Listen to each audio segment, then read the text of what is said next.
Good evening, friends. Welcome back to another episode of Boring History for Sleep, the place where history and mythology come alive in ways that are anything but boring.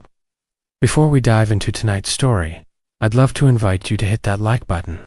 subscribe to the channel, and ring the notification bell. It helps us keep building this little community of curious minds from all over the world. And if you enjoy listening while winding down at night, don't forget to share this video with a friend who might need a calm companion to fall asleep to. Now, let's set the scene. Imagine a time before time itself, when there was no sky, no ocean, no earth beneath your feet, only a vast and endless void. This wasn't chaos in the way we talk about messy rooms or busy schedules today. No, this was chaos with a capital C, a yawning emptiness, silent and infinite. Out of this nothingness, the first whispers of existence stirred. From that silence came Gaia, the great earth, steady and fertile. Alongside her emerged Tartarus, the deep abyss, a shadowy place far beneath what we now call the underworld. And then came Eros, not the playful god of love that later myths would describe, but the very force of attraction itself, the invisible thread that would bind together all creation. It's hard to picture, isn't it? A universe without form, slowly giving birth to the foundations of everything we know. Night itself became a being, cloaked in velvet darkness. From night and her companion darkness came day and light, locked forever in a chase across the heavens. Without science, without astronomy, without clocks or calendars, people explained the rising of the sun and the fall of the stars through story, and those stories became the bones of Greek mythology. And yet, these myths are more than just bedtime tales from a distant past. They are mirrors of us of our fears, our ambitions, our flaws, and our hope for something greater. Greek mythology is full of gods who love too much, heroes who fall to pride, and families that clash in ways both epic and heartbreakingly familiar. These stories were told and retold for centuries, not only to explain the natural world, but to remind listeners of the lessons hidden within the chaos of human life. Tonight we're going to walk through the entire arc of Greek mythology, from the birth of the cosmos, through the rise and fall of the Titans to the triumph of the Olympians, and finally into the age of heroes Perseus, Heracles, Achilles, Odysseus, and so many more. Along the way, I'll share with you not just the myths themselves, but also insights into what they meant for the people who told them and what they can still mean for us today. So, get cozy, settle in, and let the old stories guide you. Whether you're here to learn, to reflect, or simply to drift into a calmer state of mind, you're in exactly the right place. It is said that before there was sky, before there was sea, before even the first grain of earth had taken its place in the universe, there existed only a great, immeasurable emptiness. A space without direction, without light, without sound, without the comfort of boundaries, and this vast uncertainty was called chaos. Not in the sense of confusion or disorder that we often associate with the word today, but rather as a boundless void, a place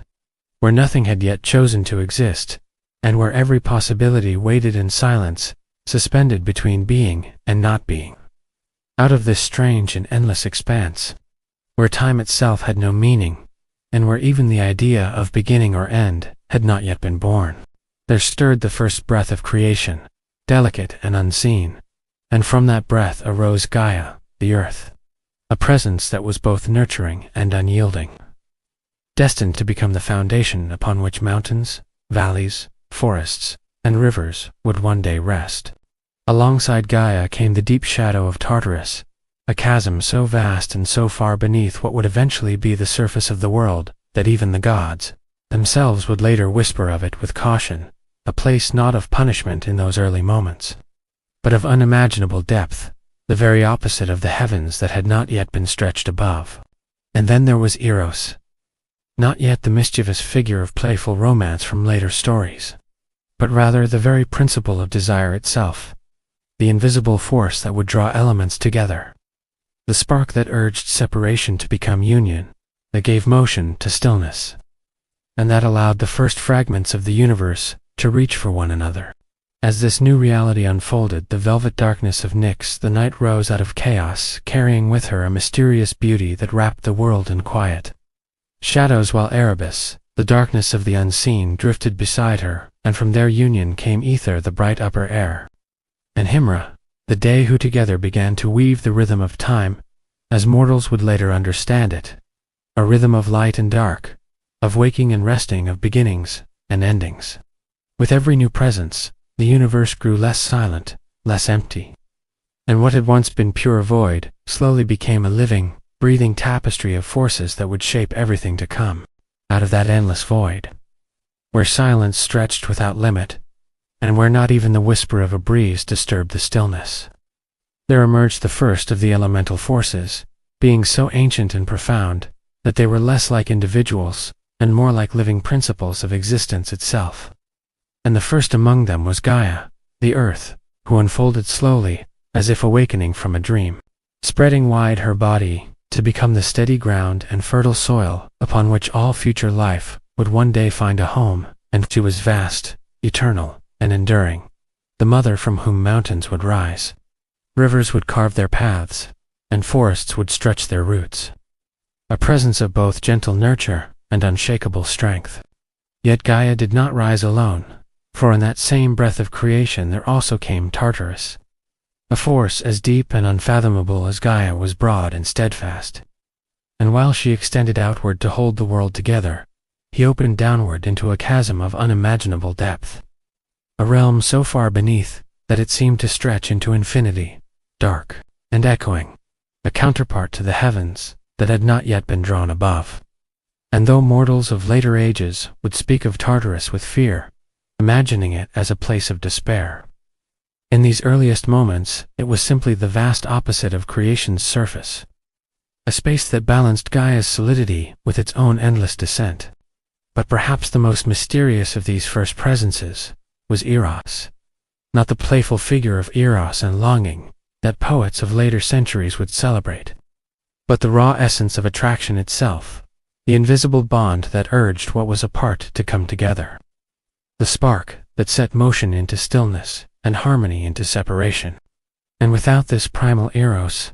the universe would have remained nothing but scattered fragments. For it was his unseen influence that compelled sky to reach toward, earth light to chase away shadow, and seed to seek the soil, weaving connection into every aspect of existence. Together these three,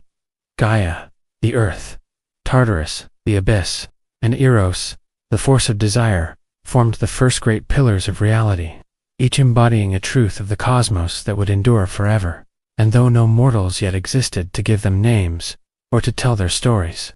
their presence ensured that the void was no longer empty, that creation had taken its first breath, and that the silence of chaos would never again be quite so complete. And as the first pillars of existence settled into their place,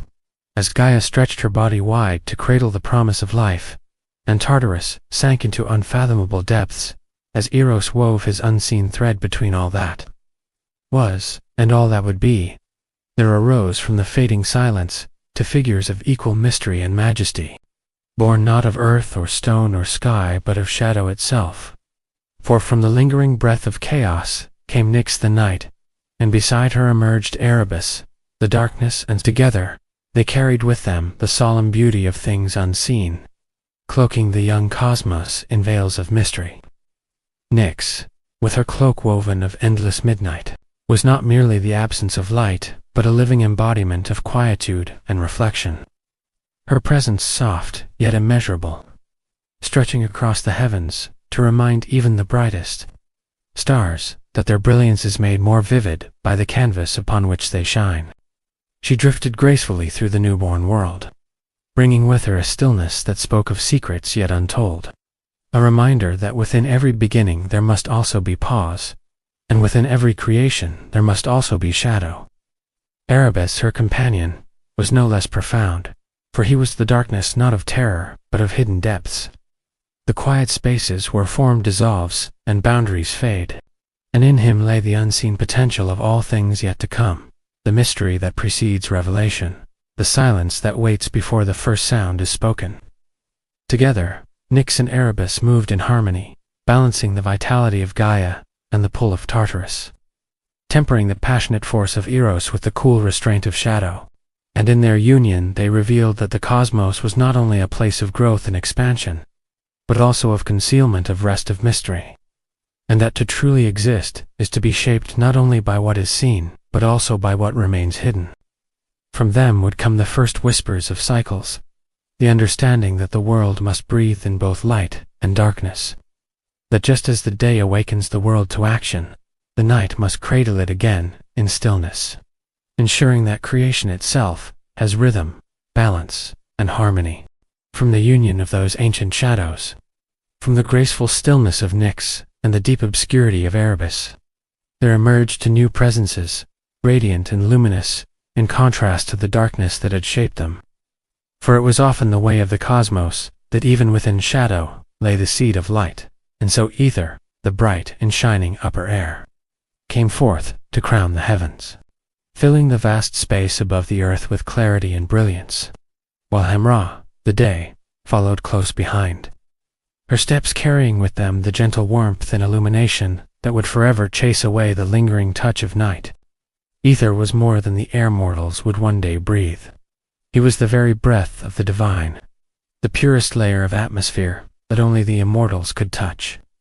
A realm where brightness was unbroken and where every dawn seemed eternal, and Hemra, moving with him, gave shape to the concept of time itself. For with her arrival, the world learned the rhythm of awakening and slumber, of activity and rest, of light giving way to darkness, and darkness yielding again to light. Together, Ether and Hemra did not erase the presence of their parents, for Nyx and Erebus still ruled with dignity, retreating only to return again. And in this endless exchange the first cycle was born, a dance of shadow and brilliance, an eternal alternation that ensured the universe would not remain static but would forever move forward in patterns, a cosmos defined not only by creation but by recurrence. When Hemera stretched her golden veil across the sky, the newborn world seemed to breathe with energy and anticipation, and when she descended once more, Nyx unfurled her star-dotted cloak, reminding all that even the brightest light must eventually bow to quietness. Thus the great rhythm of night and day began,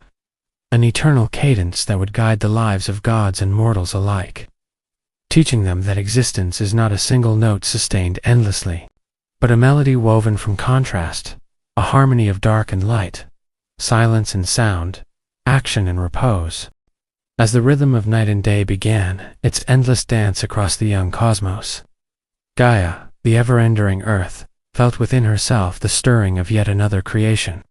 for she was not content to stretch outward in silence, while the heavens above remained barren, and so from the depths of her own being she brought forth Uranus, the sky, vast and majestic, a sweeping canopy that arched high above her shoulders, glittering with the promise of countless stars that had not yet been kindled, but already shimmered within his boundless frame.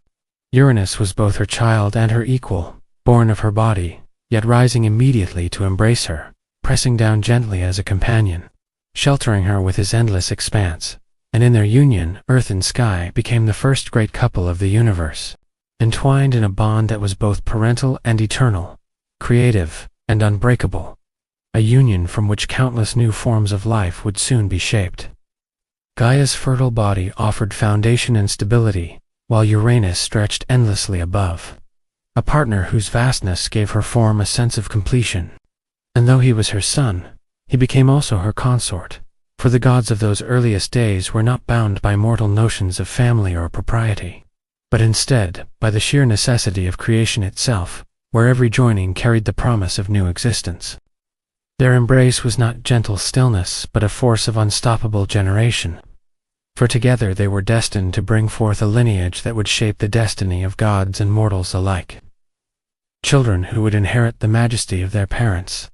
but also their flaws, their strengths, and their ambitions.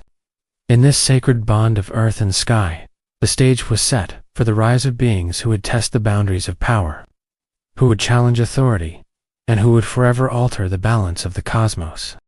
Yet Gaia's creative power was far from exhausted, for the great earth was not a silent vessel, but a living force of endless fertility. and from the breadth of her body there rose towering peaks, the first mountains, ancient guardians of stone whose jagged crowns pierced the embrace of Uranus and stood like eternal pillars, holding the heavens aloft. These mountains were not merely inert ridges of rock, but sacred presences in their own right, embodiments of strength and endurance, places where the winds could gather their voices, where the clouds might rest their wandering forms, and where later generations of gods and mortals would seek both shelter and revelation, finding in their lonely heights a reminder of how close the earth might reach toward the sky. Nor did Gaia stop at shaping the rugged bones of the world, for in her depths she conceived yet another being, Pontus, the endless sea, rolling and restless, whose waves lapped against her shores as both child and companion, covering her edges with a vast and ceaseless motion that gave the young cosmos its first song. Pontus was the personification of waters without end, sometimes gentle and nurturing, offering abundance to all who would draw from him, and at other times fierce and unyielding, surging with storms that revealed the untamed heart of the deep. He stretched outward, fluid and boundless, surrounding Gaia's form and giving her edges life, so that the world was no longer only solid and still, but also ever-shifting, a place where constancy and change met in endless rhythm. With the mountains rising to the sky and the sea flowing outward into infinity, Gaia had clothed herself in majesty, shaping her body into a dwelling place vast enough to cradle the countless generations yet to come. Her every breath now a force of creation, her every thought a seed of possibility, as earth, sky, mountain, and sea joined together to form the first great architecture of existence. From the embrace of earth and sky there soon sprang forth a generation unlike any that had come before.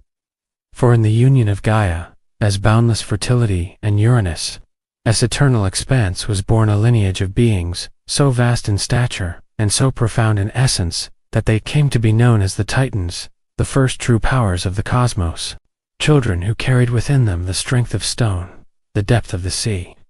the vastness of the heavens, and the restless fire of creation itself. These mighty figures were not fleeting shades like the primordial forces that had preceded them, but beings of presence and permanence, destined to walk upon the earth, to raise their voices to the sky, and to carve their will into the fabric of existence. Each Titan embodied a fragment of the natural order, yet together they formed a family whose influence would ripple through all of myth and history. Some carried with them the radiance of light, destined to bring clarity and illumination to the dark spaces of the world, while others held the weight of memory, law, and prophecy, threads that would guide mortals and immortals alike. Still others bore dominion over the endless rivers, the far-stretching seas, the eternal turning of the heavens, and the cycles that bind time itself. They were neither gentle nor cruel by nature, but immense, commanding, and unshakable, each one a reflection of the forces that had given birth to them, each one a reminder that creation was never simple or still, but always expanding, always striving towards something greater. And though they were siblings, born together of Gaia and Uranus, they would soon come to know rivalry, ambition, and conflict. For within their colossal forms burned desires as boundless as their power. Yet in those earliest days their presence alone reshaped the cosmos, for where once there had been only void and silence, there now stood a family of titanic beings, whose voices echoed like thunder across the heavens, whose steps shook the roots of the mountains, and whose gaze reached beyond the horizon. They were the first dynasty of the universe, the forerunners of gods and heroes, the living foundation of all myths to come. And though their reign would not last forever, its shadow would stretch across eternity. Among the countless children that Gaia and Uranus brought into being, 12 of them stood apart as the most enduring, the most commanding, and the most deeply interwoven into the fabric of the world. And it was these 12 who came to be remembered as the great Titans, a family of 6 sons and 6 daughters, whose names would echo through the songs and stories of generations. Oceanus, the eldest, embodied the vast encircling river said to flow around the entire world, his presence as endless and ceaseless as the tides themselves. A reminder that all lands are touched by water, and all journeys eventually return to the sea. Hyperion, radiant and unyielding, was the Titan of heavenly light, a beacon whose brilliance foreshadowed the coming of the sun, the moon and the stars,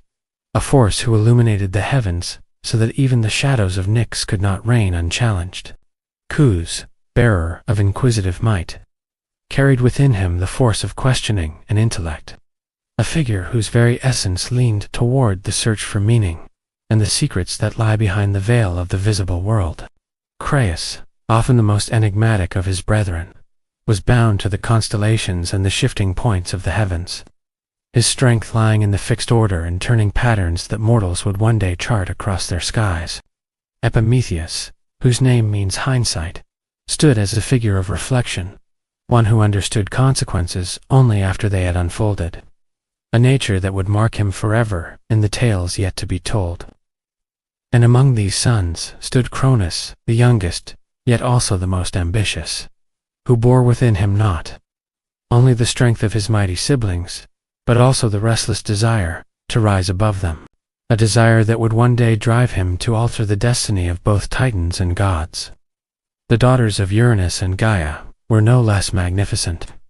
for each carried a presence that would shape both divine order and mortal life. They, radiant and luminous, was the mother of shining light,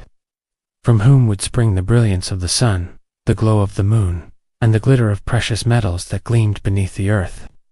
Rhea, often called the Great Mother, embodied fertility and continuity, her gentle strength destined to give birth to the Olympian gods, who would one day overthrow their Titan forebears. Mnemosyne, the Titaness of memory, preserved the voice of the past, ensuring that nothing truly fades so long as it can be recalled. And through her, the poets and singers of later ages would find inspiration to weave their art. Phoebe, bright and prophetic, carried with her the gift of foresight, her eyes always turned toward the mysteries of destiny, reflecting the wisdom of the moon that waxes and wanes, yet never ceases in its return. Tethys, the nurturing consort of Oceanus, embodied the deep and life-giving waters from which sprang the countless rivers, streams, and fountains that sustained both gods and mortals. And lastly, Themis, the personification of divine law and order, stood as the embodiment of justice, harmony, and the sacred customs that bind all beings together, her voice forever reminding creation that power without balance would bring only ruin. Together, these 12 Titans formed not only a family but a living map of existence itself, each one a reflection of the forces that shaped the cosmos, and though they were bound by blood, their destinies would lead them into conflict, betrayal, and transformation. For such is the nature of those who hold great power, that harmony never lasts forever, and even the mightiest families can fracture when ambition begins to stir. Yet even as the Titans grew in number and strength, the harmony of their vast family was clouded by unrest, for Uranus, though majestic as the vault of the heavens and unyielding in his embrace of Gaia, soon revealed a nature that was far from gentle, for he feared the very children he had brought into being. And with every new life that Gaia bore, his anxiety deepened, until his love for her became entangled with suspicion, and his desire for dominion hardened into cruelty. Unable to accept the power of his offspring, Uranus sought to suppress them, forcing many of their younger siblings deep into the hidden places of the earth, pressing them back into the womb of Gaia herself, where they groaned in darkness, longing for release. Gaia, who had given herself so freely to creation, who had welcomed life into her body and nurtured it with her endless strength, now felt a pain that was both physical and spiritual. Her heart, burdened by the weight of children, denied the freedom to breathe.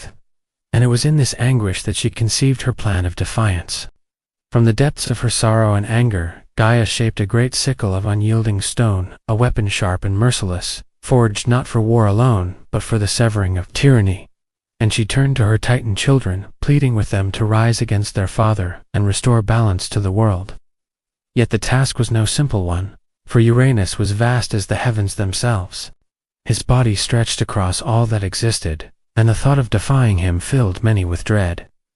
One by one the Titans recoiled, unwilling to lift their hands against the sky, until at last Cronus, the youngest, yet the most cunning, stepped forward, his eyes alight with the hunger for power and the certainty of his mother's prophecy. For Gaia had whispered to him that one day a child would rise to overthrow Uranus, and Cronus believed that destiny was his to claim. With the sickle placed in his hands, Cronus lay in wait, hiding in the shadows of the earth, until the moment came when Uranus descended once more to embrace Gaia. Then, with a swiftness born of both desperation and ambition, Cronus struck, the sickle cutting through the vast body of the sky,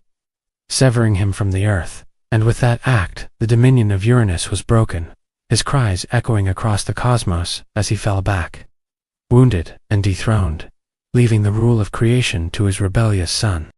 The prophecy of Gaia had come to pass, yet even in victory a shadow lingered, for the cycle of betrayal, once begun, rarely ends. With a single act, and the seed of downfall, once planted, often grows again in those who believe themselves the victors. The reign of Cronus began not in peace but in unease, for though he had torn his father from the heavens and crowned himself as ruler of the cosmos, the whisper of Gaia's prophecy still clung to him like a shadow that no crown could banish, reminding him that just as he had risen up against Uranus, so too would one of his own children rise against him. And it was this thought, gnawing endlessly at the edges of his triumph, that transformed his joy into fear, and his rule into paranoia. Beside him stood his sister and consort Rhea, radiant and nurturing, who bore him child after child, each one a spark of new possibility. Yet to Cronus they were not blessings but omens, reminders of the fate he so desperately sought to avoid, and rather than face the risk of betrayal, he resolved upon an act as cruel as it was desperate. When each infant came into the world, Cronus wasted no time in seizing them from Rhea's arms. His heart hardened by terror and ambition, and with a cold determination he swallowed them whole, burying their light within the abyss of his own body. As if by consuming them he could consume destiny itself and silence the prophecy forever. Ischia, Demeter, Ida, Hades, and Poseidon all were taken in this merciless fashion, vanishing into the darkness of their father's fear, leaving Rhea stricken with grief and powerless against the might of her husband, her heart breaking with each new loss as she watched her children vanish one by one, robbed of the chance to live beneath the sun. The world, meanwhile, carried on beneath this heavy silence, the cycle of day and night continuing, the mountains standing firm, the rivers flowing. Yet all was overshadowed by the knowledge that the ruler of the cosmos, once hailed as liberator, had become a tyrant himself, repeating the very cruelty he had sought to escape. Cronus's reign, though mighty in appearance, was built upon fear, and fear has a way of hollowing even the strongest of thrones. Deep within the sorrow of Rhea's heart, a quiet resolve began to stir, for she knew that destiny could not be silenced forever, and that one day, despite Cronus's desperate efforts, a child would survive to bring about the justice that the prophecy had promised. Though Cronus believed his power unshakable, and his vigilance absolute, Rhea, as sorrow had ripened into a quiet defiance, for no mother could watch her children vanish into the abyss of their father, as fear without seeking a way to break the cycle, and when the time came for her to give birth once more, she resolved that this child would not share the same fate as those who had come before. With her heart pounding between despair and determination, she traveled in secret to the island of Crete, far from the all-seeing eyes of Cronus. And there, beneath the shadow of Mount Ida, she brought forth her youngest son, Zeus, whose first cries echoed not as a herald of doom, but as a fragile spark of hope, a whisper that destiny was stirring at last. Knowing that Cronus would not hesitate to devour him as he had the others, Rhea acted swiftly, placing in the swaddling bands of the newborn cradle, not her son, but a stone wrapped in cloth, which she presented to her husband with trembling hands. And Cronus, blinded by his paranoia, swallowed it without question, never suspecting the deception. Meanwhile, the true child was hidden deep within the cavernous heart of Mount Ida, where the Curetes, fierce warriors clad in bronze, stood guard, clashing their shields and stamping their feet in rhythmic thunder to drown out the cries of the infant, ensuring that the tyrant's ears would never hear the voice of the one destined to undo him. There, in the cool dark of the mountain cave, Zeus was nurtured by Amalthea, the gentle she-goat, whose milk sustained him, while honey dripped from the sacred bees of Crete, and the earth itself seemed to conspire in his protection, offering him strength and vitality in secret. Every moment he grew, his laughter hidden by the clamor of the Curetes, his small hands grasping at the light that filtered through the stones. And though the world beyond remained under the shadow of Cronus' sphere, within that cave, hope was being woven thread by thread into the fabric of the cosmos. For it was there in the silence of concealment that Zeus was shaped not only by the milk and honey of his caretakers, but by the destiny that had marked him since birth, a destiny that no swallowing darkness could extinguish. While the world slumbered beneath the iron grasp of Cronus, the child he had been tricked into overlooking grew in silence. Far from the halls of his father's power, hidden within the wild embrace of Crete, Zeus, nurtured on the milk of Amalthea, and guarded by the tireless Curetes, did not grow as other children grew, for every year of his life seemed to carry the weight of ages, and every breath drew strength not only from the earth that bore him, but also from the destiny that had been whispered long before his first cry. He wandered among the forests and the slopes of Mount Ida, learning the language of the winds, the patience of the stones, and the ferocity of the storms that gathered over the peaks. And with each passing season he came to understand that his life was not meant to remain hidden forever, for he had been spared for a purpose that reached beyond himself. Though he had been sheltered in secrecy, Zeus could not remain blind to the suffering that blanketed the world. For the reign of Cronus was one of silence and suppression, and the earth itself groaned under the weight of his paranoia. The rivers that should have run free seemed to flow more heavily, as if burdened by sorrow, and the heavens that should have sparkled with promise felt dim under the shadow of the Titan King's sphere. In the stillness of night, Rhea's whispered grief reached him like a distant echo, reminding him that his brothers and sisters had been swallowed whole, their lives stolen before they could begin, their voices trapped in the darkness of their father's belly. These truths hardened Zeus's resolve, shaping his spirit into one that could no longer remain a hidden child, but must instead rise to reclaim what had been stolen. So he honed himself in secret, guided by wisdom as much as by strength, for he understood that victory over Cronus would not come by brute force alone, but by cunning, strategy, and the courage to face the very shadow that had haunted his family for generations. He sought the counsel of Gaia, who saw in him the fulfillment of the prophecy she had long ago whispered, and from her he learned that the time would come when the hidden son must stand before the devourer of children, not with fear but with defiance, to shatter the chains of destiny and reshape the cosmos. Zeus's heart burned with this knowledge, and though he still walked in the secrecy of the mountains, his every step was preparing him for the day when concealment would end,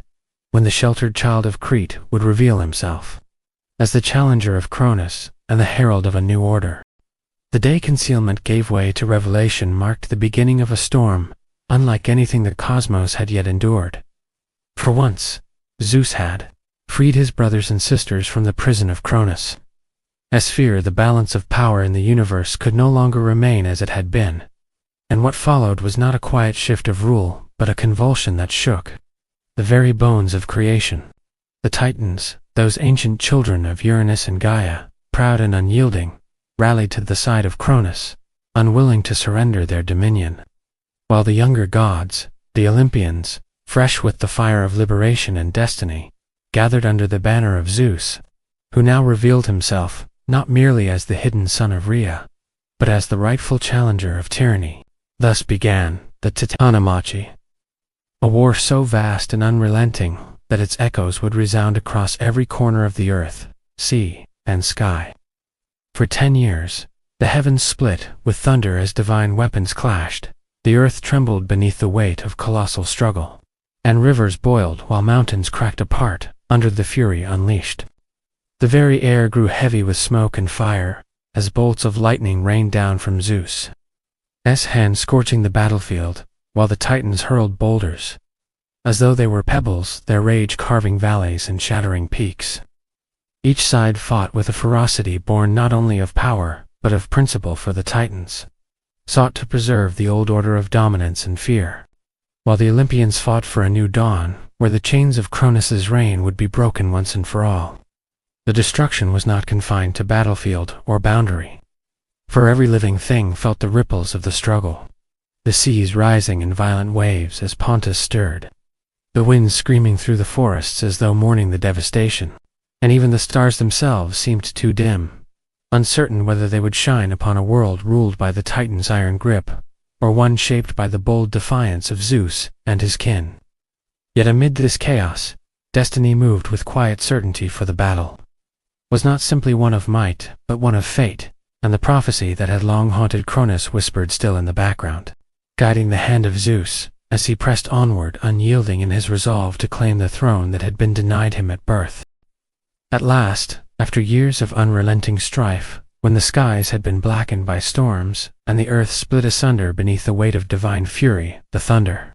of battle began to fade, and the clash that had once seemed endless gave way to the silence of finality. The Titans, who had stood as towering figures of the old world, lay defeated, their pride broken, and their dominion ended, cast down into the shadowy depths of Tartarus, bound in chains so deep that their voices could no longer shake the surface of the earth. The victory belonged to Zeus and his siblings, who had endured exile, fear, and the devouring darkness of Cronus, only to rise together in defiance and claim the throne that destiny had promised them. Yet even in triumph, there remained a question that could not be ignored, for the cosmos was vast, and to govern it was no task for one alone. Thus, it was decided that the three brothers, Zeus, Poseidon, and Hades, would not quarrel among themselves over dominion, but instead entrust the outcome to chance. For in casting lots, they would let fate itself declare the rightful order of rule. With solemn gravity, the lots were drawn, each brother's heart pounding as though the universe itself held its breath. To Zeus fell the heavens, the boundless sky from which he could hurl his thunder and oversee the order of gods and mortals alike. To Poseidon fell the seas, the restless waters whose depths held both abundance and peril, making him master of waves and storms. And to Hades the lot most somber fell, the underworld, the unseen realm beneath the earth, where the souls of the departed would find their dwelling. In this division, balance was struck, for the cosmos was no longer held in the clenched fist of a single tyrant, but distributed among three rulers, each sovereign in his own domain, yet bound by kinship and the memory of their shared struggle. And so, from the ashes of war, a new order was born, one that would shape the myths, fears, and hopes of humankind for all the ages to come. Zeus's thunder would echo across the skies, Poseidon's trident would stir the seas, and Hades' silent watch would govern the unseen, their reigns intertwined yet distinct, a reflection of the vast and varied tapestry of the world itself. With the lots cast and the dominion of the three brothers firmly established, the world, though scarred by the fury of war, entered into an age of renewal. And from the ruins of the Titans' shattered reign arose a new order whose brilliance would overshadow all that had come before. No longer would the ancient children of Uranus and Gaia sit in judgment over creation, for their age had passed into silence. And in their place, the younger gods, radiant with strength, wit, and resolve, took their thrones upon a height that seemed to pierce the very veil of heaven itself, Mount Olympus. Lofty and eternal, crowned in snow and shrouded in cloud, a seat worthy of the rulers who had remade the cosmos through struggle and fire. Here, amid halls of gleaming marble and golden light, the Olympians established their dwelling, each god and goddess taking a place of honor in the great council. Their laughter and quarrels echoing across the peaks, their decisions shaping the lives of mortals far below. Zeus, the wielder of thunder, reigned as king, his voice carrying like a storm over the assembly, while beside him stood Hera, regal and watchful, embodying the bonds of family and marriage. Poseidon's presence rumbled like the sea itself, his trident ever near, and Hades,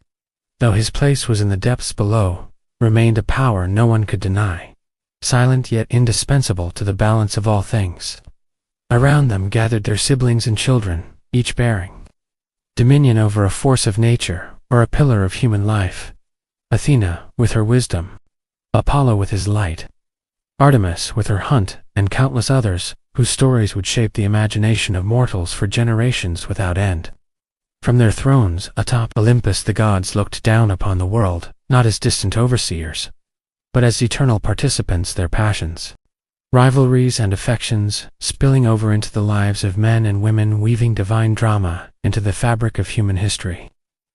Mortals offered prayers and sacrifices to gain their favor, poets sang of their deeds, and kings traced their lineages to their names, for the Olympians were not remote abstractions, but living presences, close enough to love, to fear, to admire, and to envy. In this way, Mount Olympus became not merely a seat of power, but the heartbeat of myth itself, a place where the memory of the Titanomachy gave way to the dawning age of the Olympians, whose rule would define the stories and dreams of humankind for all the ages yet to unfold. Among those who walked the line between the vanquished Titans and the rising Olympians was Prometheus, whose very name meant foresight, a gift that allowed him to see patterns where others saw only chaos, and to predict outcomes before they unfolded. Unlike many of his kin, he had not clung stubbornly to the crumbling order of Cronus,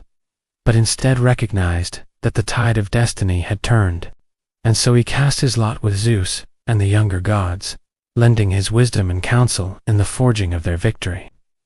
It was Prometheus who often whispered strategies that bent the war toward Olympus's favor, his vision piercing through the fog of uncertainty, and for a time his allegiance was valued, his presence respected, and his cunning indispensable. Yet foresight is a dangerous gift, for those who possess it often see truths that others would rather not face, and Prometheus, though allied with Zeus, did not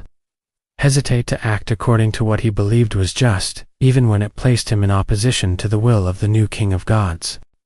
His heart was not consumed by ambition for thrones or dominion, but by a restless compassion for humankind, those fragile, fleeting creatures, whom the gods regarded with a mixture of amusement and indifference. To Prometheus, mortals were not playthings, but beings with potential, deserving of knowledge, fire, and the chance to rise above helplessness. And so, in an act both daring and defiant, he bestowed upon humanity the sacred flame of the gods, a gift that carried warmth and survival, but also innovation, power, and the spark of civilization itself. Zeus, ever wary of challenges to divine supremacy, saw this not as benevolence, but as betrayal. For in fire he recognized a force that could elevate mortals closer to the realm of the divine, upsetting the balance between gods and men. The king of Olympus, his rule still new and vigilant against disobedience, resolved to make an example of Prometheus, to show all that no defiance, no matter how clever or well-meaning, would go unanswered. Thus the Titan of foresight was seized and bound in unbreakable chains, fastened not in a quiet prison, but upon a lonely crag of rock, where the winds howled endlessly and the sun offered no comfort. There he was condemned to endure a torment both physical and eternal. Each day an eagle, savage and relentless, descended upon him to tear at his liver, devouring it in gruesome ritual. And each night the organ renewed itself, restoring the suffering so it might begin again with the dawn. This punishment, meant to echo through eternity, became one of the most enduring images of divine wrath, a reminder that even those who aid in the shaping of the cosmos are not beyond the reach of Zeus's authority. Yet in Prometheus' agony, there was also defiance, for though chained and broken, his gift to humanity could not be reclaimed, and the fire he had delivered continued to burn in the hands of mortals, a flame of resilience and ingenuity that no torment could extinguish. In this paradox, Prometheus became not merely a punished titan, but a symbol of sacrifice, rebellion, and the unyielding spirit of foresight, enduring in suffering but triumphant in legacy. Not long after Prometheus' defiance had placed fire in the hands of mortals, and Pandora's fateful gift had scattered sorrow into their lives, the ages of humankind began to unfold in a series of transformations, each bearing its own character and destiny. And among these, one of the most turbulent was the Age of Bronze. This was no gentle era of innocence or reverence, nor was it marked by the harmony of golden prosperity or the endurance of silver devotion. Rather, It was a time when men were shaped with bodies of unyielding strength, sinews forged like tempered metal, and hearts that beat not with tender affection, but with the relentless drum of battle. The Bronze Age men were fashioned to be fierce, their limbs powerful, their courage hardened, and their spirits attuned to conflict, as though their very existence had been woven for the sound of clashing steel and the roar of armies meeting on the field. They did not live as shepherds or tillers of the soil alone, nor did they devote themselves to peace or contemplation. Instead, they reveled in the art of war, their lives consumed by the forge of combat. Their greatness measured in the victories they carved with sword and spear. They built weapons of bronze that glinted like fire in the sun-crafted armor that encased their bodies, as if the earth itself had armored them, and marched into battle with a fervor that seemed to echo the primal struggles of gods and titans. And yet for all their might and glory, there was little gentleness in them, for their hearts were as hard as the metal from which their age took its name, and the bonds they formed were often fleeting, forged more in loyalty to conquest than in the tenderness of kinship. They rose swiftly and fell just as quickly, their lives marked by violence and their deaths staining the earth with blood until the soil itself seemed to cry out from the weight of their endless wars. Their memory lingers, not because of the sweetness of their songs or the wisdom of their deeds, but because of the sheer force with which they burned across the world. An age of unrelenting might that thundered briefly before collapsing beneath the weight of its own ferocity. In their passing, the Bronze Age men left behind no enduring harmony, only the echo of battles fought and lives consumed by strife. And though they vanished into the silence that follows war, their legacy became a warning etched into the myth of humankind, that power without balance devours itself, and that the fire of strength, unchecked by wisdom, burns out swiftly, no matter how brightly it blazes. Out of the turmoil of the Bronze Age, and into the dawning of the heroic age, emerged tales of mortals whose deeds shone so brightly that they seemed to stand halfway between the realm of men and the dominion of gods. And among the first and most celebrated of these figures was Perseus, whose life was set into motion not by chance or ambition alone, but by the power of prophecy and the fear it inspired. His story began long before he first raised a sword, with a vision whispered to King Heracles of Argos, who was told that he would one day be slain by the son of his own daughter, Dano. Terrified by this omen, Heracles tried to outwit fate, imprisoning Dano in a bronze chamber where no mortal man could reach her, believing that if she bore no child, destiny could not unfold. Yet prophecy, as the gods often remind mortals, cannot be caged by walls of metal, and Zeus himself, taking the form of golden rain, descended upon Dano. And from that divine union Perseus was born, the very child Heracles had sought so desperately to prevent. Fearing the prophecy, yet unwilling to stain his hands with his grandson's blood, Heracles cast Dino and the infant Perseus adrift upon the sea in a wooden chest, hoping the waves would deliver him from fate. But the sea, guided by powers greater than the will of any king, bore them safely to the island of Seriphos,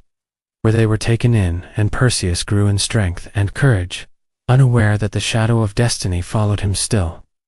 His true journey began when King Polydex, desiring Dano for himself, and seeking to rid the island of her son, devised a challenge meant not only to test Perseus, but to destroy him: the impossible task of slaying Medusa, one of the three Gorgons, whose gaze could turn any living creature to stone. What to others would have seemed a death sentence became for Perseus the proving ground of his heroism, for aided by divine gifts, the winged sandals of Hermes to carry him swiftly,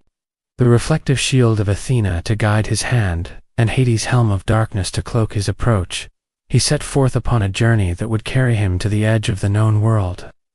There, in a place where night and day seemed to blur, he faced Medusa, her hair a writhing mass of serpents, her face a curse upon any who dared to look, with his shield as his mirror and his courage as his guide. Perseus struck swiftly, severing her head in a single blow,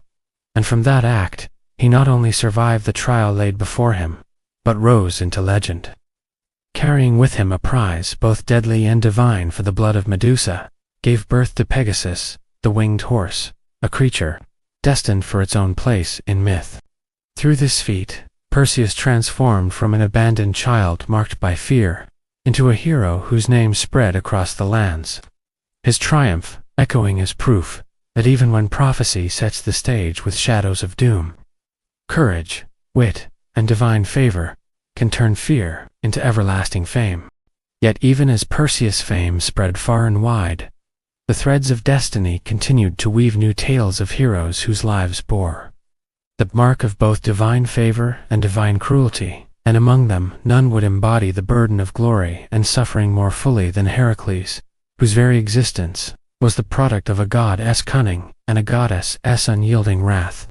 When Zeus, ever restless in his desires, sought to father yet another child among mortals, he turned his gaze upon Alcmene, a woman of great beauty and virtue, and through deception he lay with her, disguising himself as her husband, Amphitryon, while her true spouse was away at war. From this union was born a son destined to surpass all other mortals in strength and deeds, but also fated to endure trials so merciless that even the gods themselves would marvel at his endurance. Hera, ever resentful of Zeus' betrayals and unwilling to let such a child rise unchecked, fixed her gaze upon the infant Heracles with a hatred as sharp as any blade, and from the moment of his birth she sought to crush him beneath the weight of her vengeance. It was said that while still in the cradle, she sent serpents to coil around him in the dead of night, yet the babe who would one day move mountains did not cry in terror. Instead, with hands that seemed impossibly strong for one so small, he seized the creatures and strangled them before they could strike, proving even in infancy that his fate would not be one of quiet or ordinary life. Hera's wrath, however, did not abate, and though Zeus sought to protect his son, her influence shaped nearly every turn of Heracles' path, ensuring that his strength would never be a blessing free of cost, but always tested through sorrow, hardship, and bloodshed. As he grew, Heracles became a man of unparalleled might, his body towering and unyielding, his spirit restless and fierce, admired by many, but forever shadowed by Hera's ceaseless malice. Each moment of triumph seemed to invite a new calamity, and every step toward greatness was accompanied by trials that pushed him to the very brink of despair. His tale would unfold as a saga of both divine cruelty and immortal renown, for through the challenges that lay ahead, the labors that would test not only his strength, but his endurance of suffering, Heracles would become not just the greatest of heroes, but also a figure whose life spoke to the complex bond between mortals and gods. A bond where glory was never granted freely, but forged in the crucible of endless struggle. And so, as the legend of Heracles unfolded with its mixture of triumph and torment, the world of myth revealed that he was not alone in carrying the burden of being born between two realms. For there were others like him, demigods whose very existence was a paradox, blessed with traces of divine blood, yet tethered to the fragility and struggles of mortal life. These extraordinary figures walked a path unlike that of ordinary men, their days shaped by the unpredictable whims of gods, who bestowed gifts of strength, beauty, or cunning, while at the same time subjecting them to suffering, loss, and ordeals that tested not only their bodies, but also their spirits.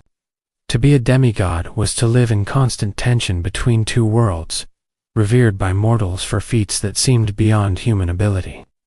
yet never fully embraced by the immortals who watched them with suspicion, envy, or disdain. And this duality created stories of immense drama, where every triumph seemed shadowed by a new trial, and every blessing carried within it the seed of sorrow.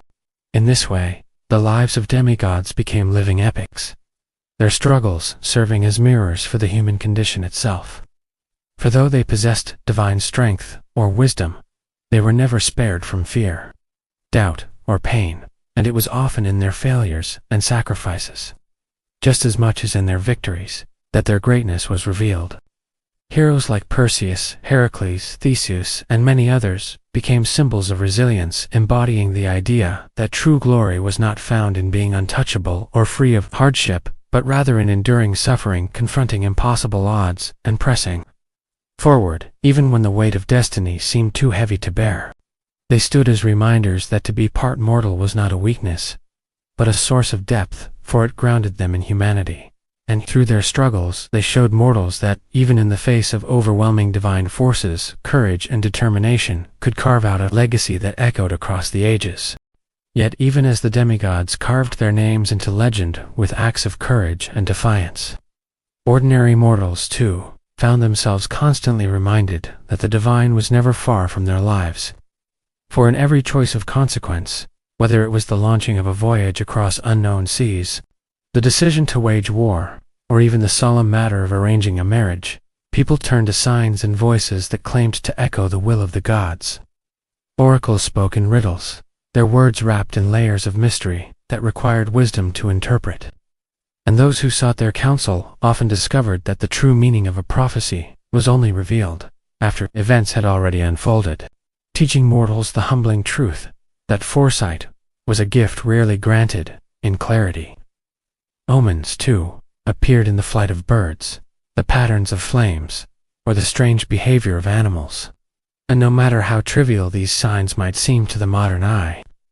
to the ancients they were threads woven into the tapestry of divine communication. Warnings and assurances whispered by powers unseen. Sacrifices, whether offered in the form of libations of wine, the burning of incense, or the dedication of prized animals, became acts of both devotion and negotiation, as mortals acknowledged their dependence upon the gods, while also pleading for favor, protection, or mercy. To neglect such rituals was to risk calamity, for the gods were thought to be ever watchful, quick to notice disrespect, and equally swift to impose consequences. These customs were not mere superstition, but a framework through which mortals could navigate the uncertainty of existence, believing that even in the face of uncontrollable forces, one could appeal to higher powers for guidance or strength. And so, the presence of the divine was woven into every layer of daily life, a constant reminder that the line between human and God was never truly distant, and that to live was to walk beneath the gaze of beings whose influence could never be ignored. And while the living looked to omens, oracles, and sacred rites to win the gods' favor in life, they never forgot that the journey did not end with the final breath, for beyond the veil of mortality lay a realm ruled by Hades, stern and inexorable, where every soul was destined to travel. The ancients believed that this shadowed domain was not entered freely, but required a toll, and so coins were placed upon the eyes or beneath the tongue of the departed. For without such payment, the spirit could not secure passage across the dark waters of the Styx, ferried only by Charon, the grim boatman who accepted nothing but proper tribute. Those who came unprepared were said to wander the banks of the river endlessly, caught between worlds, unseen and unheard, a fate feared as much as death itself. Yet even for those who paid the price and crossed the threshold, safety was not immediately granted. For the gates of the underworld were watched over by Cerberus, the monstrous hound whose 3 heads ensured that no soul might escape once it had entered. A terrifying guardian to mortals but loyal to his master, Cerberus embodied the unyielding nature of the underworld. Once the cycle of life had closed, there was no return, and only rare heroes through cunning or divine favor ever managed to pass him unharmed. Within these myths of coins, ferrymen, and fearsome beasts lay not only stories meant to inspire dread, but also lessons about duty, remembrance, and the bonds between the living and the dead. For to honor the departed with proper rites was to ensure they found their place in the eternal order, rather than being left to drift in sorrow and neglect. Just as the underworld shaped how mortals honored the dead and feared what lay beyond, so too did the grand tapestry of Greek mythology seep into the minds of thinkers, who sought not only to tell stories, but also to question them, to weigh their meaning against reason, and to reshape them into guiding principles for how a life might be lived with purpose. Philosophers of Greece did not all accept the tales of the gods as literal truth, yet they recognized the immense influence these myths carried, and so they wrestled with them, sometimes revering their symbolic power, sometimes dismantling their authority, and sometimes remolding them into lessons about virtue, justice, and the pursuit of wisdom. Plato, for instance, often used myths as allegories, weaving them into dialogues to illustrate profound truths.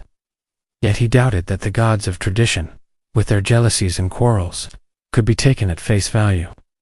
instead suggesting that they served as mirrors for human flaws and aspirations,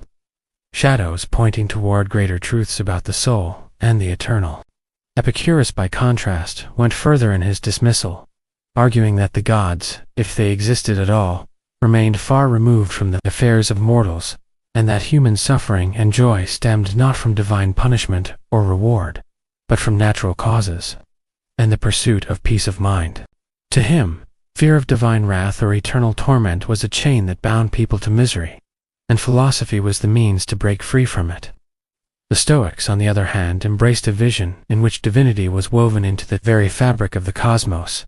not as beings who quarreled and schemed, but as an order or rational principle that governed all things, and from this they drew an ethic of self-control, duty, and harmony with nature. In their hands, the myths transformed into lessons about how to endure hardship, accept fate, and live with integrity. Thus, from the same myths that once told of thunderbolts, curses, and impossible labors, there emerged entire schools of thought that would shape not only Greece, but the foundations of Western philosophy itself, turning stories of gods and heroes into a canvas upon which timeless questions about truth, justice, and the meaning of existence could be painted. And centuries later, when the world moved into the era now remembered as the Renaissance, those same myths that had once been questioned by philosophers and reshaped into allegories found themselves reborn, not as sacred truths to be worshipped, but as vibrant mirrors of human nature, studied, painted, and performed with a new intensity that sought to reveal what it meant to be alive. Artists, poets, and scholars of this age did not look to Zeus, Athena, or Aphrodite as literal beings dwelling atop Olympus, but rather as eternal symbols through which the passions, virtues, and vices of humanity could be explored. And in this rediscovery they uncovered a treasure trove of inspiration that allowed them to merge the wisdom of antiquity with the flourishing creativity of their own time. Painters like Botticelli, in works such as The Birth of Venus, transformed divine figures into emblems of beauty, desire, and the eternal longing for perfection, while sculptors such as Michelangelo breathed into marble the same heroic tension and tragic vulnerability that had filled the stories of Heracles and Perseus. Thinkers, too, embraced mythology as a tool to illuminate human complexity, drawing upon its tales not to prove the existence of gods, but to probe the struggles of ambition, jealousy, love, and destiny that remained as real in Florence or Venice as they had in Athens centuries before. The Renaissance fascination with myth was not about returning to an old religion, but about recognizing that these timeless stories captured the essence of humanity in ways that reason alone could not, blending imagination, morality, and emotion into narratives that still spoke to hearts across generations. In doing so, the myths became a bridge between the ancient world and the modern, carrying forward not divine commandments, but a recognition of humanity's endless search for meaning, beauty, and expression. Through canvas sculpture, poetry, and philosophy, the gods of old were reshaped into archetypes that reflected humanity as highest aspirations and deepest flaws, ensuring that even in an age of science and rediscovery, the voices of antiquity continued to echo not from Olympus, but from the human soul itself. Even as artists and thinkers of the Renaissance reimagined the ancient myths as allegories for beauty, ambition, and the restless search for meaning, they did not shy away from one of the most striking aspects of these stories: the Olympian gods themselves, figures who stood as immortals, yet bore flaws and passions that mirrored humanity in ways both enthralling and unsettling. Unlike distant perfect beings, untouched by weakness, these deities were written as temperamental, jealous, and impulsive, wielding immense power, yet often guided by desires, rivalries, and whims that tangled them endlessly in the affairs of mortals. Zeus, for all his thunder and authority, was notorious for his restless appetites, stirring conflicts not only among humans, but even within his own divine household, while Hera, queenly and commanding, responded to slights and betrayals with fierce vengeance that could shape the fates of entire families. Athena, though celebrated for her wisdom, was not above acts of pride or favoritism. Guiding heroes, she favored while punishing those who offended her sense of honor. And Poseidon, lord of the seas, carried a temper as restless and unpredictable as the waves themselves, sending storms to wreck ships, or granting calm passage as it pleased him. To the ancient storytellers, the gods were not moral exemplars, but reflections of humanity magnified, embodiments of desire, anger, vanity, and love played out on a cosmic scale. Their meddling in mortal lives was both a source of wonder and a reminder of life's uncertainty. For a hero's triumph or downfall might hinge not only on courage or skill, but on whether a god chose to bless or curse him on a whim. In these tales, the boundary between heaven and earth blurred constantly, creating a world where the divine was never distant but always entangled with human fate, sometimes lifting mortals toward glory, at other times casting them into ruin. It was precisely in their flaws, their passions, and their entanglements that the gods became so enduring. For they revealed that even those who possessed power beyond measure were not immune to the struggles, conflicts, and desires that defined the human condition. And nowhere is the entanglement of divine passions with mortal struggles more vividly displayed than in the great wars immortalized by poets, with the Trojan War standing as the supreme example of how the ambitions, rivalries, and desires of gods could merge with the choices of men to create a conflict that shaped the destiny of nations, though it began with the seemingly simple matter of a mortal prince, Paris of Troy, choosing which goddess was most beautiful. The judgment itself had been born of divine discord, a quarrel among Hera, Athena, and Aphrodite that reflected their pride and longing for supremacy. When Paris chose Aphrodite, lured by her promise of Helen, the most beautiful woman in the world, the gods themselves became bound to the fate of Troy, each aligning with mortals they favored, so that what unfolded upon the battlefield was never merely human ambition or vengeance, but a mirror of divine disputes played out in blood and steel. Heroes such as Achilles, Hector, and Odysseus became pawns and champions alike, their courage and skill undeniable, yet their fortunes constantly swayed by the will of the immortals. One god might shield a warrior in the heat of combat, turning aside a fatal blow,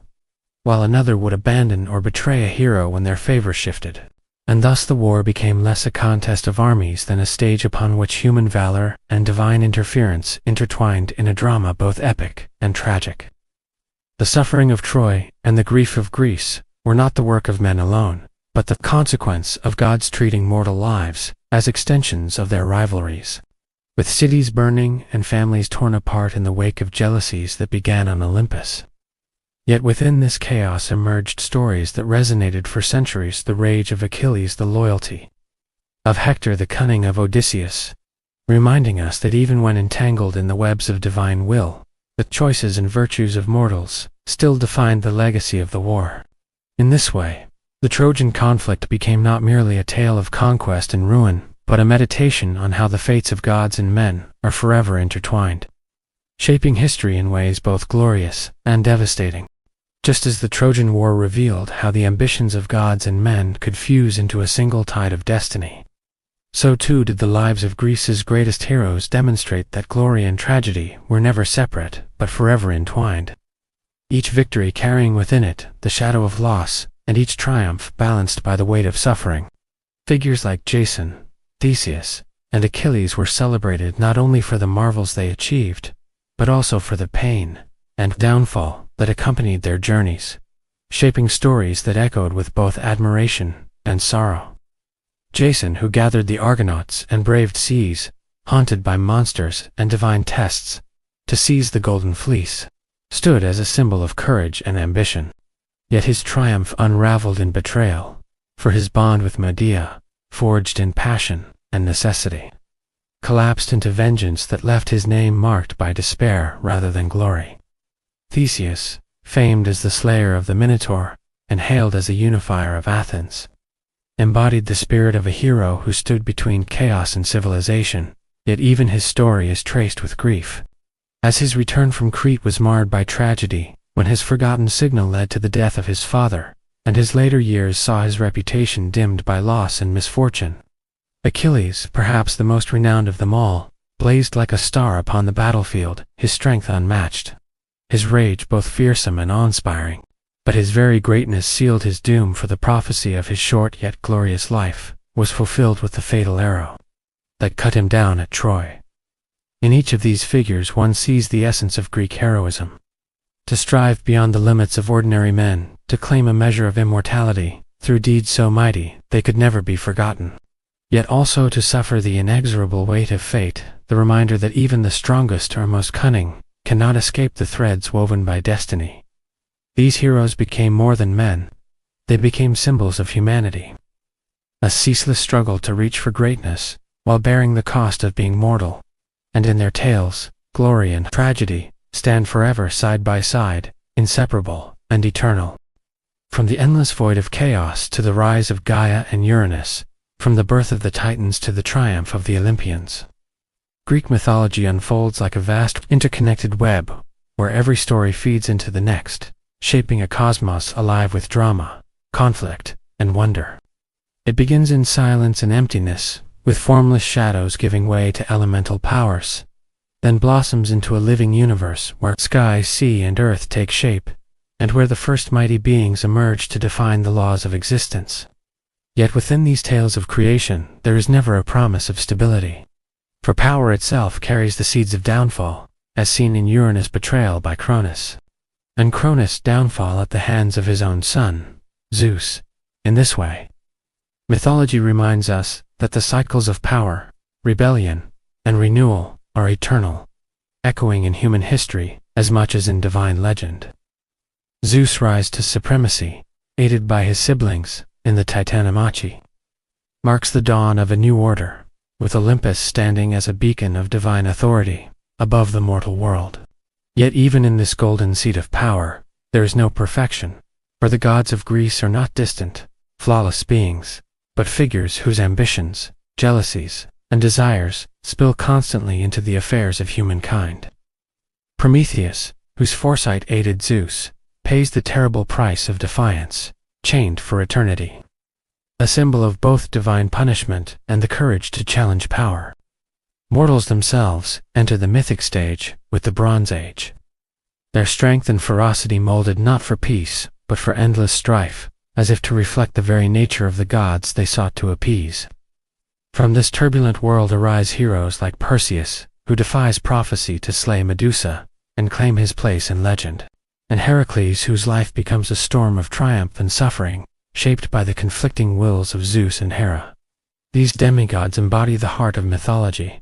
beings born between worlds, carrying divine gifts, yet bound by mortal pain, forever striving for greatness while enduring burdens too heavy for ordinary men. Their struggles reveal that true heroism is not found in perfection, but in persistence, in the refusal to yield, even when destiny itself seems unshakable. And as mortals sought to navigate their own uncertain lives, they turned constantly to the guidance of oracles, omens, and sacrifices, believing that the gods' hands steered the winds of fate, even if their will was often obscure and unpredictable. The shadow of Hades' realm reminded them that death was inevitable, and that the journey beyond life carried its own rituals and fears, with coins for passage, and Cerberus guarding the gates of eternity. Yet Greek mythology is not only a collection of sacred tales, but also a mirror of human thought. Philosophers questioned the stories,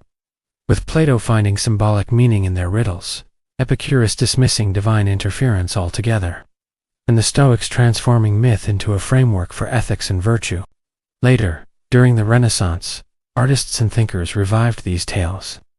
not as religion, but as profound expressions of human nature, weaving them into paintings, sculptures, and poems that celebrated the beauty and tragedy of the human condition. In their hands, Zeus, Aphrodite, and Apollo became not deities to worship, but archetypes of desire, wisdom, and creativity, embodying truths that transcended time. And through it all, the Olympian gods remained central, their flawed, human-like qualities ensuring that the myths never lose their vibrancy.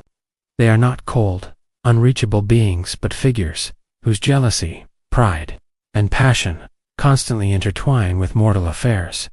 making every victory and every downfall in legend feel profoundly alive. Nowhere is this clearer than in the Trojan War, a conflict born from divine rivalry, yet fought in blood and steel by mortals like Hector, Achilles, and Odysseus, whose valor and suffering became eternal. Heroes such as Jason, Theseus, and Achilles continue this legacy, embodying both glory and tragedy, their stories reminding us that greatness often carries with it a heavy cost, and that in striving for immortality through deeds, one must also accept the inevitability of loss. In the end, Greek mythology endures, not because it offers flawless gods or perfect heroes, but because it reveals the eternal interplay of power, passion, fate, and humanity. It tells us that the cosmos is not governed by distant ideals, but by forces that are as unpredictable and complex as life itself. These stories, carried across centuries, remain alive today because they are not just about gods and heroes, but about us, our fears, our hopes, our struggles, and our endless desire to find meaning in a world that is as wondrous as it is uncertain. And with that, may these tales of chaos, gods, and heroes accompany you gently into rest, reminding you that even in the vastness of myth and history, the human spirit shines eternal. Sleep well, and may your dreams be filled with wonder.